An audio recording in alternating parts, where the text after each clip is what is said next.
Hello students, before taking the class, I just want to introduce myself. I am Savita Tikuna. I am going to handle the subject business studies. In Kannada we are called as Vyavahara Adhyayana. Before going to the chapters, first we have to know what are the content included in your first year syllabus. Because of this COVID, there is some reduction in your syllabus. May some already have the textbook, or other than who don't have the textbook, they can buy the textbook, otherwise no need. So the content which are included in your syllabus are, the overall textbook are classified into two parts. You are getting two separate textbook, first part and the second part. In first part we have these 6 chapters, and your second part we have 5 chapters. Just have a look. First chapter, that is business, trade and commerce. Second chapter, forms of business organization. Third chapter, private, public and global enterprises. Fourth chapter, business services.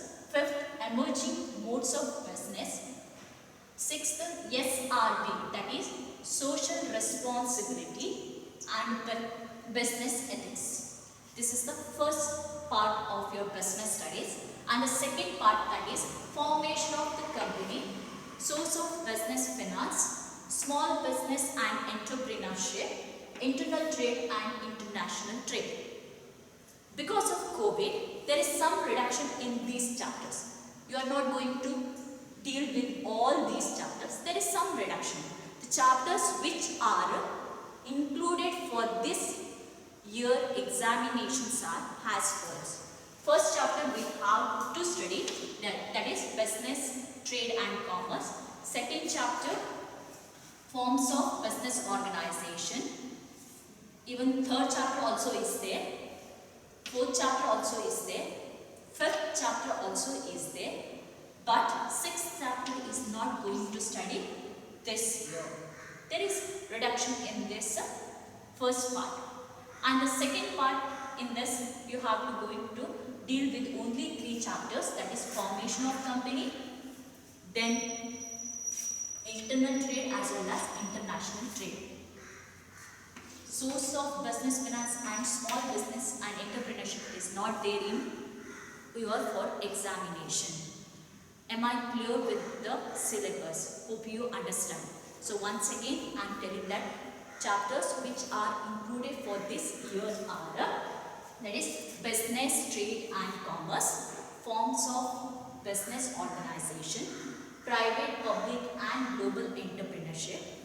There is no business service, emerging modes of business. 6th chapter is excluded. Then comes to the part 2. Formation of company is there, but sources of business finance is not there. Small business and entrepreneurship also not there. Only the internal trade and the international business.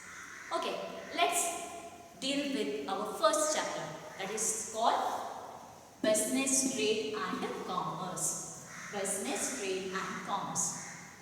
We all are available with the term called business. We all know. So ಎಲ್ಲರಿಗೂ ಗೊತ್ತಿದೆ business ಅನ್ನೋ term ಅನ್ನು ನಾವು regular ಆಗಿ use ಮಾಡ್ತೇವೆ. ನಾವು business ಮಾಡೋದಿಲ್ಲ, ಆದರೆ ಬಿಸ್ನೆಸ್ ಅಂತ ಹೇಳಿದರೆ ಏನು ಅಂತ ಹೇಳಿ ನಮಗೆ ಜನರಲ್ ಆಗಿ ಗೊತ್ತಿದೆ. So business actually the term derive from the term called busy. We usually use the term busy. ನಾವು ಯಾವತ್ತೂ ಯೂಸ್ ಮಾಡ್ತೇವೆ. ಏನು ಮಾಡ್ತಿದೀಯಾ? ಫ್ರೀ ಇದೆ? ಇಲ್ಲ, ನಾವು ಬಿಸಿ. ಏನು ಮಾಡ್ತಿದ್ರಿ? ಏನೋ ಬಿಸಿ. We are busy with our mobiles or internet, or some are doing their household works, or some are going for the work. Anything. But we are saying that I am busy.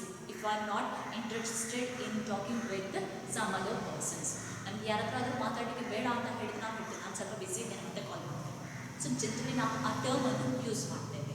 So business ಅನ್ನೋ word ಬಂದದ್ದು ಬಿಸಿ ಅನ್ನೋ so ಬಿಸಿ ಅನ್ನೋ ವರ್ಡ್ನ meaning ಏನು ಅಂತ ಹೇಳಿದ್ರೆ being ಬಿಸಿ. ಯಾವತ್ತೂ ಬ್ಯುಸಿಯಾಗಿ ಇರುವುದಕ್ಕೆ ಹೇಳುವಂಥದ್ದು ಬಿಸ್ನೆಸ್ ಅಂದರೆ. So let's come to the meaning of business. What is actually business? Business ಅಂತ ಹೇಳಿದ್ರೆ ಏನು ಅಂತ ಹೇಳಿ ನಾವು ನೋಡಿ. ಸೊ ನೋಡಿ, business is an occupation. Occupation ಅಂತ ಹೇಳಿದ್ರೆ ಏನು? ಒಂದು ಕೆಲಸ ಅಥವಾ ನಾವು ಮಾಡುವಂತಹ ಕೆಲಸಕ್ಕೆ ನಾವು ಹೇಳುವಂತಹ occupation. So is on occupation. It is not a activity. ನಾವು ಚಟುವಟಿಕೆ ಅಂತ ಹೇಳೋದಿಲ್ಲ, ಅದು ನಮ್ಮ ಆಕ್ಯುಪೇಷನ್ ಅಂತ ಹೇಳ್ತಾರೆ.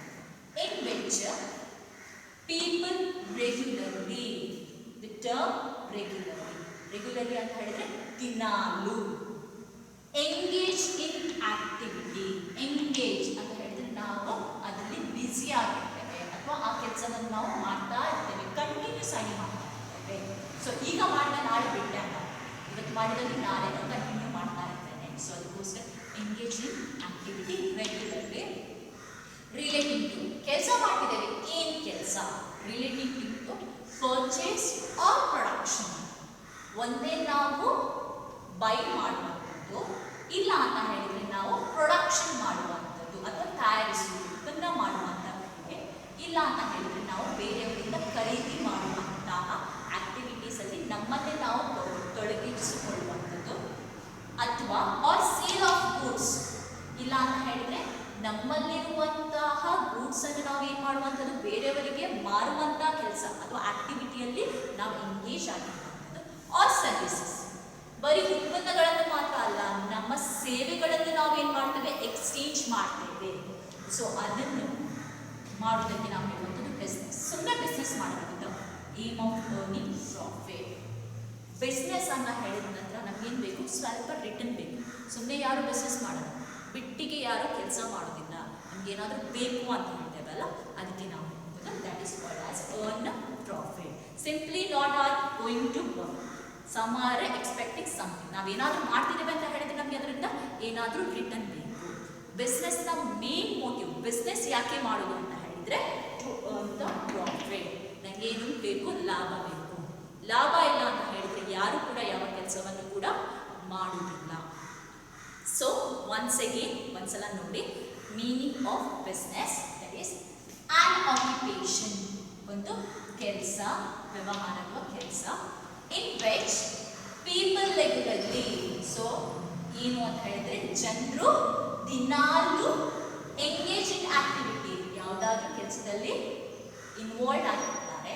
ಆ ಕೆಲಸ ಏನಾಗಿರಬೇಕು, ಅದು ಸಂಬಂಧಪಟ್ಟಿರಬೇಕು. ಒಂದೇ ಪರ್ಚೇಸ್, ಬೇರೆಯವರಿಂದ ನಾವು ಏನು ಮಾಡುವಂಥದ್ದು, ವಸ್ತುಗಳನ್ನು ಖರೀದಿಸಿ ಮಾಡುವುದಾಗಿರ್ಬೋದು, ಅಥವಾ ಪ್ರೊಡಕ್ಷನ್, ಖರೀದಿ ಮಾಡಿ ಅದನ್ನು ನಾವು ಉತ್ಪಾದಿಸ್ಬೋದು, ಒಬ್ಬರಿಂದ ತಗೊಂಡು ನಾವು ಬೇರೆಯವರಿಗೆ ಮಾರ್ಬೋದು. ಇಲ್ಲ ಅಂತ ಹೇಳಿದ್ರೆ ನಾವೇ ವಸ್ತುವನ್ನು ತಯಾರಿ ಮಾಡುವಂಥ ಕೆಲಸದಲ್ಲಿ ನಾವೇನಾಗಬೇಕು, ಡೈಲಿ ಎಂಗೇಜ್ ಆಗಿರಬೇಕು. ಆರ್ ಸೇಲ್ ಆಫ್ ಗುಡ್ಸ್, ನಂತರ ಅದನ್ನು ಮಾರುವಂಥ ಕೆಲಸ. ಒಂದೇ ಪ್ರೊಡಕ್ಷನ್ ಮಾಡ್ಬೋದು ಅಥವಾ ನಾವು ಪರ್ಚೇಸ್ ಮಾಡ್ಬೋದು, ಅಥವಾ ಅದನ್ನು ಮಾರುವಂಥ ಕೆಲಸ. ಯಾವುದು, ಬರೀ ಉತ್ಪನ್ನಗಳನ್ನು ಮಾತ್ರ ಅಲ್ಲ, ಸೇವೆಗಳನ್ನು ಕೂಡ ಮಾಡುವಂಥ ಕೆಲಸಕ್ಕೆ ನಾವು ಅಥವಾ ಆ ಚಟುವಟಿಕೆ ನಾವೇನೇ ಮಾಡ್ತೇವೆ, ಬಿಸ್ನೆಸ್ ಅಂತ ಹೇಳಿ ಹೇಳ್ತೇವೆ. ಸೊ ಬಿಸ್ನೆಸ್ಸಿನ ಒಂದು ಮುಖ್ಯ ಉದ್ದೇಶ ಏನು ಅಂತ ಹೇಳಿದರೆ to earn the profit. So ಪ್ರಾಫಿಟನ್ನು ಅರ್ನ್ ಮಾಡುವ ಉದ್ದೇಶದಿಂದಲೇ ನಾವೇನು ಮಾಡುವಂಥದ್ದು, ಬಿಸ್ನೆಸ್ಸನ್ನು ಮಾಡುವಂಥದ್ದು. I hope clear with the meaning. So ಮೀನಿಂಗನ್ನು ಕರೆಕ್ಟಾಗಿ ಅರ್ಥ ಮಾಡ್ಬೋದು. ನೆಕ್ಸ್ಟ್ ಮೀನಿಂಗ್ ಗೊತ್ತಾಯಿತು. ನೆಕ್ಸ್ಟ್ ಏನಿರಬೇಕು, ಕ್ಯಾರೆಕ್ಟರಿಸ್ಟಿಕ್ಸ್ ಆರ್ ಫೀಚರ್ಸ್. ಯಾವುದೇ ಒಂದು ಬಿಸ್ನೆಸ್ ಅಥವಾ ಯಾವುದೇ ಒಂದು ಟರ್ಮ್ ಅಂತ ಹೇಳಿದ ನಂತರ ಅದಕ್ಕೆ ಏನಾಗಬೇಕು, ಫೀಚರ್ಸ್ ಅಥವಾ ಕ್ಯಾರೆಕ್ಟರಿಸ್ಟಿಕ್ಸ್ ಅಥವಾ ನೇಚರ್ ಇರಬೇಕು ಅಂತ ಹೇಳಿದರೆ ಇದು ಹೀಗೇನೆ. ಫಾರ್ ಎಕ್ಸಾಂಪಲ್, ಈಗ ನಮ್ಮ ಮನುಷ್ಯರನ್ನೇ ನಾವು ತಗೊಳ್ಳಿ. ಫಾರ್ ಎಕ್ಸಾಂಪಲ್, ಓಕೆ, ಅಮಿತ್ ಅಂತ ಇದ್ದಾರೆ ಅಂತ ಅಂದ್ಕೊಂಡ್ರೆ, ಸೊ ಅಮಿತ್ ನೋಡಲಿಕ್ಕೆ ಹೀಗಿದ್ದಾನೆ, ಅಮಿತಿನ ಬಿಹೇವಿಯರ್ ಹೀಗೆ, ಅವ್ನು ಕೋಪ ಬಂದಾಗ ಈ ಥರ ಆಡ್ತಾನೆ, ಖುಷಿಯಾದಾಗ ಈ ಥರ ಆಡ್ತಾನೆ. ಸೊ ಆ ಥರ ಡಿಸ್ಕ್ರೈಬ್ ಮಾಡಿದ್ರೆ ನಾವು ಹೇಳಬೇಕು ಅದು ಅಮಿತ್ ಅಂತ. ಹಾಗೆಯೇ ಬಿಸ್ನೆಸ್ ಅಂತ ಹೇಳಿದರೆ ಯಾವ ರೀತಿ ಇರಬೇಕು, ಅದರ ಗುಣನಡತೆಗಳು, ಅದು ಲಕ್ಷಣಗಳು ಏನು ಅಂತ ಹೇಳೋದನ್ನು ನೆಕ್ಸ್ಟ್ ಟಾಪಿಕ್.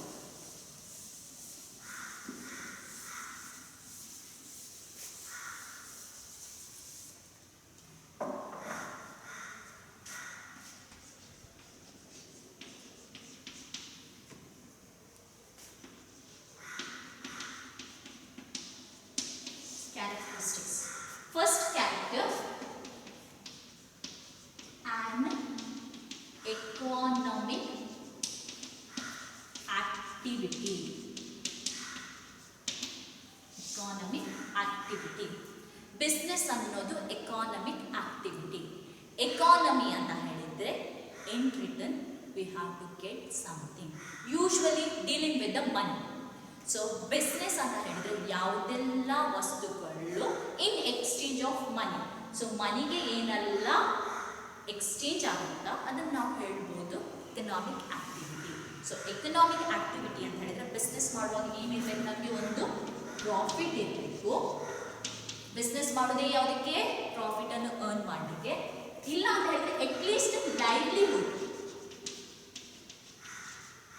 ನಮ್ಮ ಜೀವನ ಸಾಗಿಸಲಿಕ್ಕೆ ಬೇಕಾದಷ್ಟು ಆದರೂ ಹಣವನ್ನು ನಾನು ಏನು ಮಾಡುವಂಥದ್ದು, ಗಳಿಸುವುದಕ್ಕೆ ನಾನು ಬಿಸ್ನೆಸ್ ಮಾಡ್ತಿದ್ದೇನೆ ಅಂತ ಹೇಳಿದ್ರೆ ಅದು ನನ್ನ ಬಿಸ್ನೆಸ್.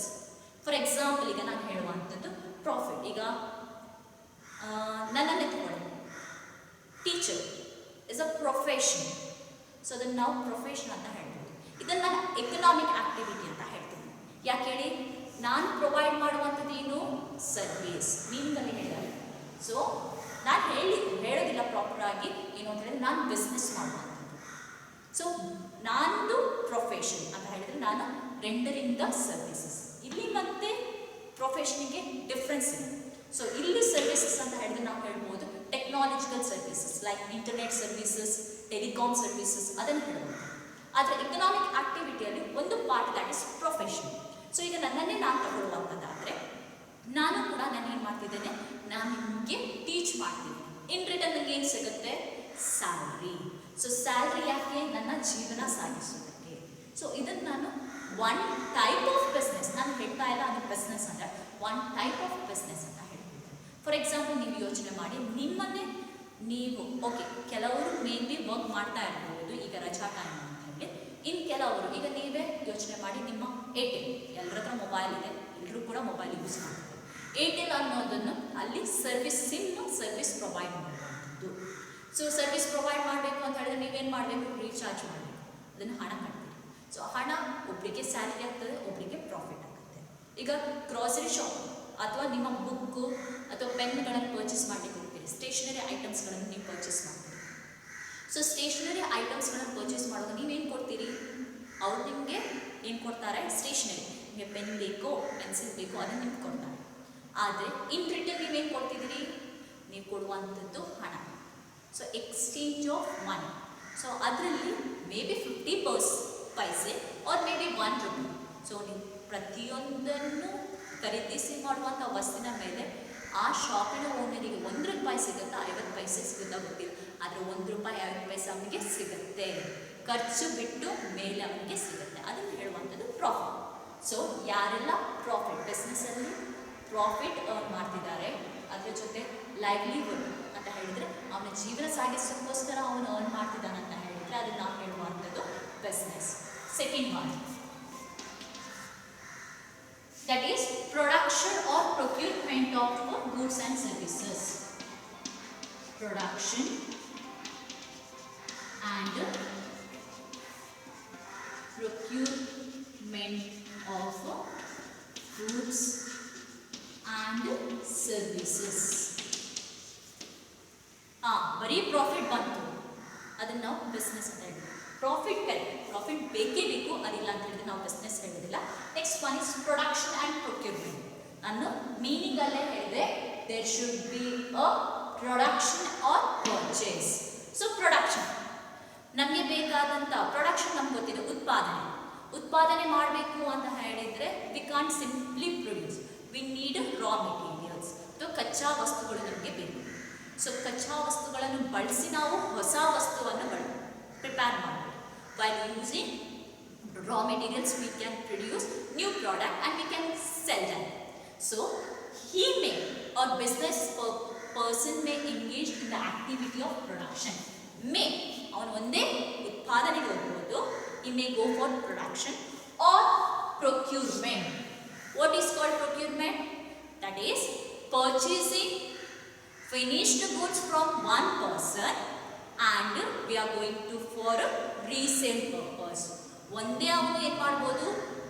ತಯಾರಾದ ವಸ್ತುವನ್ನೇ ಆಮದು ಮಾಡಿಕೊಂಡು ಅಥವಾ ಪರ್ಚೇಸ್ ಮಾಡಿಕೊಂಡು ಮತ್ತೊಬ್ಬ ವ್ಯಕ್ತಿಗೆ ಅದನ್ನು ಏನು ಮಾಡ್ಬೋದು, ಸೇಲ್ ಮಾಡ್ಬೋದು.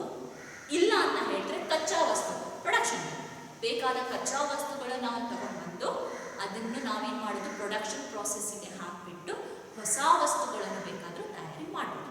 ಸೊ ಉತ್ಪಾದನೆಗೆ ಮಾತ್ರ ನಾವೇನು ಹೇಳುವಂಥದ್ದು ಬಿಸ್ನೆಸ್ ಅಂತ ಹೇಳುವಂಥದ್ದಲ್ಲ. ಪ್ರೊಕ್ಯೂರ್ಮೆಂಟ್ ಒಬ್ಬರಿಂದ ತಗೊಂಡು ಮತ್ತೊಬ್ಬರಿಗೂ ಕೂಡ ಮಾರುವಂಥದ್ದು ಅಂಥದ್ದನ್ನು ಕೂಡ ನಾವೇನು ಹೇಳ್ಬೋದು, ಗೂಡ್ಸ್ ಆ್ಯಂಡ್ ಸರ್ವಿಸ್. ಬರೀ ವಸ್ತುಗಳಲ್ಲ, ಅದರ ಜೊತೆ ಸೇವೆಗಳನ್ನು ಕೂಡ. So it is the business may called if the person may or has to involve in the activity of production. He may purchase raw materials from other person and go for production, or he may purchase finished goods from one person and he may resell. That is also called as business. Next characteristic, that is sale and exchange of goods and services. Sale or exchange of goods and services. Goods and services. So he may go for sale and exchange. So ಅವನೇನು ಮಾಡ್ಬೋದು ಅಂತ ಹೇಳಿದರೆ, ಅವನು ಉತ್ಪಾದನೆ ಮಾಡಬೇಕಾಗಿಲ್ಲ, ಒಬ್ಬರಿಂದ ವಸ್ತುವನ್ನು purchase ಮಾಡಿ ಇನ್ನೊಬ್ಬರಿಗೆ ಮಾರುವಂಥ ಆಕ್ಟಿವಿಟಿ ಆಗಿರ್ಬೋದು, ಅಥವಾ ಎಕ್ಸ್ಚೇಂಜ್. ಸೊ ನಾನು ಇದನ್ನು ಕೊಟ್ಟರೆ ನೀವು ಅದನ್ನು ಕೊಡಿ. Earlier it was barter system. Nowadays exchange means that is with concern of money. Goods ಅನ್ನು ಬೇಕಾದ್ರೆ ಅಥವಾ ಸರ್ವಿಸಸ್ ಅನ್ನು ವಿತ್ ಎಕ್ಸ್ಚೇಂಜ್. ಸೊ ಬೇರೆಯವರಿಗೆ ನಾವೇನು ಮಾಡ್ಬೋದು, ಎಕ್ಸ್ಚೇಂಜ್ ಮಾಡ್ಬೋದು. ಯಾವುದರ ಜೊತೆ ಎಕ್ಸ್ಚೇಂಜ್ ಮಾಡ್ಬೋದು, ಹಣ. ಇಲ್ಲ ಅಂತ ಹೇಳಿದ್ರೆ ಕೆಲವು ಸತಿ ಈ ರೀತಿ ಇರುತ್ತೆ, ಏನು ಅಂತ ಹೇಳಿದ್ರೆ, ನಾನು ನಿಮಗೆ ರಾ ಮೆಟೀರಿಯಲ್ಸ್ ಕೊಡ್ತೇನೆ, after that you need to resell the product which you produce with the help of raw materials. So raw ಮೆಟೀರಿಯಲಿಂದ ಏನು ನಮ್ಮಿಂದ ತಗೊಂಡಂಥ ರಾ ಮೆಟೀರಿಯಲಿಂದ ನೀವು ಪ್ರೊಡಕ್ಷನ್ ಮಾಡಿಬಿಟ್ಟು ಆ ಪ್ರೊಡಕ್ಷನನ್ನು ನಾವು ನಮಗೆ ಹಿಂದೆ ಕೊಡುವಂಥ ಆ ಎಕ್ಸ್ಚೇಂಜ್ ಕೂಡ ಆಗುತ್ತೆ. ಅಂಥದ್ದನ್ನು ಕೂಡ ನಾವೇನು ಹೇಳ್ತೇವೆ, ಬಿಸ್ನೆಸ್ ಅಂತ ಹೇಳ್ತೇವೆ. ಸೊ ಯೂಶ್ವಲಿ ಏನು ಅಂತ ಹೇಳಿದರೆ ಸೇಲ್ ಆರ್ ಎಕ್ಸ್ಚೇಂಜ್. ಸೇಲ್ ಮಾಡುವಾಗ ಈಗ ನಾವು ನಮ್ಮ ವಸ್ತುವನ್ನು ಸೇಲ್ ಮಾಡ್ತಿದ್ದೇವೆ ಅಂತ ಹೇಳಿದರೆ ಅದನ್ನು ನಮಗೇನು ಸಿಗುತ್ತೆ, ಇನ್ ರಿಟರ್ನ್ ನಮಗೇನು ಸಿಗುತ್ತೆ, ಹಣ ಸಿಗುತ್ತೆ. ಎಕ್ಸ್ಚೇಂಜ್ ಕೂಡ ಅಷ್ಟೇ, ನಾವು ಒಂದು ವಸ್ತುವನ್ನು ಕೊಡ್ತಿದ್ದೇವೆ ಅಂತ ಹೇಳಿದ್ರೆ ರಿಟರ್ನ್ ನಮಗೆ ಏನಾದರೂ ಸಿಗ್ತದೆ. Early it was barter system. ನಮ್ಗೆ ಗೊತ್ತಿದೆ ಹಳೆ ಕಾಲದಲ್ಲಿ ಏನು ಅಂತ ಹೇಳಿದ್ರೆ ವಸ್ತು ವಿನಿಮಯ ಪದ್ಧತಿ. ಸೊ ಆಗ ಏನಾಗ್ತಿದೆ ಅಂತ ಹೇಳಿದರೆ, ನಮ್ಮ ಮನೇಲಿ ಅಕ್ಕಿ ಬೆಳೀತಾ ಇದೆ ಅಂತ ಹೇಳಿದ್ರೆ ಮತ್ತೊಬ್ಬರ ಮನೆಯಲ್ಲಿ ತರಕಾರಿ ಬೆಳೀತಿದೆ ಅಂತ ಹೇಳಿದ್ರೆ ಆವಾಗ ಯಾರು ಕೂಡ ಹಣವನ್ನು ಬಳಸ್ತಾ ಇರಲಿಲ್ಲ. ಎಲ್ಲರೂ ಕೂಡ ಏನಾಗ್ತಿದ್ರು ಅಂತ ಹೇಳಿದ್ರೆ ಪ್ರೊಡಕ್ಷನ್ ಮಾಡ್ತಿದ್ರು. ಸೊ ಆ ಪ್ರೊಡಕ್ಷನ್ ಅಂತ ಹೇಳಿದ್ರೆ ಒಬ್ಬರು ತರಕಾರಿ ಬೆಳೆಸಿದ್ರೆ ಮತ್ತೊಬ್ಬರು ಗೋಧಿ ಬೆಳೆಸ್ತಿದ್ದಾರೋ ಅಥವಾ ಪ್ಯಾಡಿ ಅಕ್ಕಿ ಬೆಳೆಸ್ತಾರೆ, ಅದನ್ನು ಮಾಡ್ತಾ ಇದ್ರು. ಸೊ ಒಬ್ಬರಿಂದ ನಮಗೆ ಏನಾದರೂ ವಸ್ತು ಬೇಕು ಅಂತ ಹೇಳಿದ್ರೆ ನಮ್ಮಿಂದ ಬೇರೆ ವಸ್ತುವನ್ನು ನಾವು ಕೊಡುವಂಥದ್ದು, ಆ ಸಿಸ್ಟಮನ್ನು ಫಾಲೋ ಮಾಡ್ತಾ ಇದ್ವಿ. ಆದರೆ ಈಗ ನಾವು exchange of goods and services with value, ಹಣಕ್ಕೆ ನಾವು ಯೂಶ್ವಲಿ ಎಕ್ಸ್ಚೇಂಜ್ ಮಾಡೋದಕ್ಕೆ ಹೇಳುವಂಥದ್ದು business. Next one, dealing in goods and